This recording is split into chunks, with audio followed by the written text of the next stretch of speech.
Josh Green here for Tungsten Tales. Delighted to be joined by Scott Williams in the World Championship for the first time with no tour card. A feat not achieved by many, Scott. How are you feeling?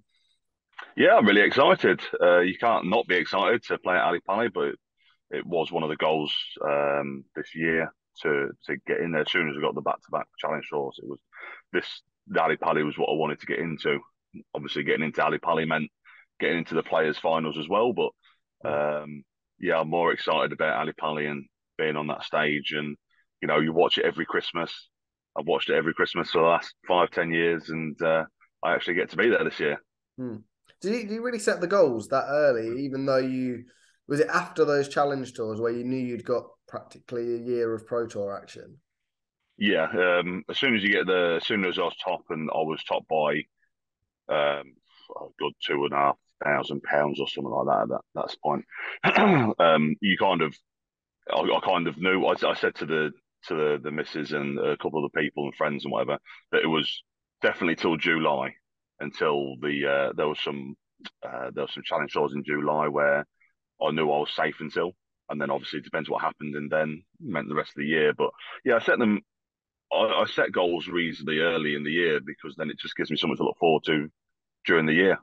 Hmm. Hmm. Has it been the busiest year of darts of your life? You've had to play every single you have played every single Pro Tour Yeah, and the Challenge Tour, and then you've got the Live League, and just absolutely everything that you could play, you pretty much have played. yeah. This is only my third year playing darts properly. Mm. In the fact that I've been to Q school, this year was the third year I went to Q school, so I have done literally everything this year. Mm. Every single challenge tour. I only missed 3 Pro Tours because it clashed with the challenge tour, and then I went and won the first challenge tour that weekend anyway. I played for England, which was probably my highest point at the minute playing for my country. Yeah, the Live League and Super Series, as well as the Euro tours. So I've I've not had a lot of time at home this year. No, it's when it comes like that, it is incredibly busy, but it might be a little bit different next year. Obviously, having that tour card takes away some of the options. Is it going to be a slightly different challenge next year, do you think? Um, as long as I can keep sharp like I have this year, that's the main reason I've done so well is the amount of darts I'm playing. Um, it's kept my match game sharp. If I can get some good practice in, get with a couple of people every couple of weeks and just really, hit it hard, I think it'll be absolutely fine. But not having the velocity and a volume of stuff that I had this year into next year is, it's like having loads of time off, isn't it? Next year is only Saturdays, Sundays, and Mondays mainly, unless you're doing Euro tours as well. Yeah. Um, so yeah, it's gonna be really weird. How long have you been doing it on sort of a professional basis? Was last year, this year fully pro, and I assume that's continuing next year? Yeah, so last year I did play on some of the pro tours, Yeah. but I was doing a lot of the live league. Mm. Um, Back when it was 5 week or 6 week stints, whereas obviously now it's 12 weeks. So I've not been able to play in this last Super Series because finals Champions Week falls in the middle of February, Yeah. which is when I am technically then a professional. So I'm unable to do it. Okay. So when you when you have to pick tournaments, I know you said there was a clash between the Challenge Tour and the Pro Tour. Is that a decision you had to make then, just to make sure you were back on those Pro Tours later in the year and in the position you are in now? Yeah, it was pretty easy. It was a pretty easy decision, really. I had to. I mean, if you look at it, I didn't have to turn up because I still won by, £3,500. But that weekend I stopped like the likes of Rob Owen and Danny Van Tripe doing well as well in that specific one. So I stopped them from winning, which then helped me.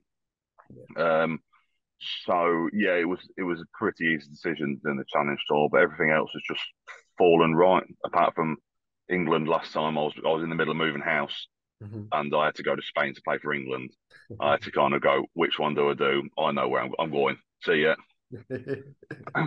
Yeah, you just left everything at home and just went to play darts in Yeah, Spain. let the wife do it. Don't worry. She'll get a few friends around. She gone. It was all done by the time I come home. So happy days. Grand Slam of Darts was great to see you up on that TV stage after what we've seen on particularly the Pro Tours and the Euro Tours as well. Is that an environment you really enjoy? Because it certainly seems like it is. Yeah, no, I love the stage, and obviously I've had the taste of the stage this year on the Euro Tour as well.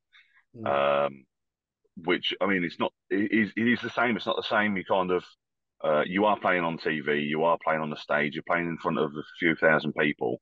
Um, but when you go into the venue and see all the Sky Sports trucks and you see all the sponsors, you see Kazoo, you see everything like that. It kind of your head changes a little bit, your mentality, and you look at it and go, this is the real deal.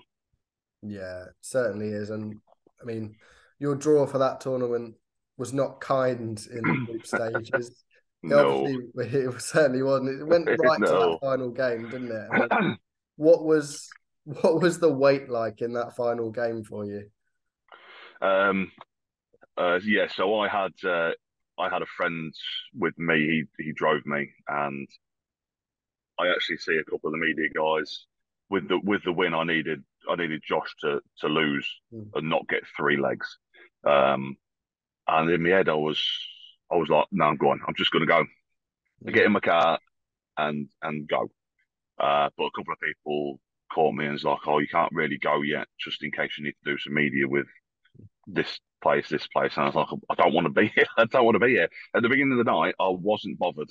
I Mm. wasn't bothered about the outcome because I really enjoyed myself. I was a little bit embarrassed to how I played against Luke, but I took Josh all the way, and I was really pleased with how I played against Ryan. It was gut wrenching in the end, Mm. but they both Luke and I never deserved to get through, if I'm honest. So I'm okay with not becoming third. Luke and Josh both deserve to get through. Both played fantastic over the three games. So yeah, as much as I'm gutted, I would have liked to have played MVG on the stage just because. Mm. Um, I'll have to wait until this year instead, Yeah, next year. yeah, certainly. And those hard draws keep on coming, really, don't they? When what was pulled out the hat for Ali Pali, you're in a horrible little section. Obviously, Callan, Rob Crow. I mean, the list continues. Um, how are you getting all this bad luck? The game of darts is testing me. That's what it is. I mean, they've all know what I've done this year. They've all seen what I've done this year. Most of them congratulate me for what I've done this year. So, playing Ryan Joyce in the first round of the World Championship is not. I'm not gonna say it's not the draw I wanted because there was much easier games, Mm. but um, but you've got to take everyone as it comes. You've got to beat every single player that's in there. So regardless of who you play, you got to win. So I'll go into the game with that mentality. But I nearly put it on Twitter probably 15, 20 minutes before the draw that I was going to play Jerome Joyce and Rob was going to be my seed. I spoke to the wife and I said, I'll tell you, I'm going to Native Darts Oracle. He Yeah. put the list on saying the hardest draws in each side. Ryan Joyce was the hardest drawer of all the international qualifiers. And I said, well, I'm going to get him. And just because I'm mates with Rob, I'm probably going to get Rob. Lo and behold, 15 minutes later, it's happened. Yeah, yeah. Certainly a horrible draw, but I think people won't have wanted to draw yourself. Did you sort of think that people would be wanting to avoid Scott Williams with the form you've been on the Pro Tour? I don't think many players would have wanted to play you. Um, yeah, I mean, my second half of the year hasn't been fantastic, but I've been picking up Mm. wins here and there. I've been picking up some really good wins, and I'm actually throwing a lot better in the second half of the year than I was the first half in numbers wise. My doubles are, I know my doubles are better.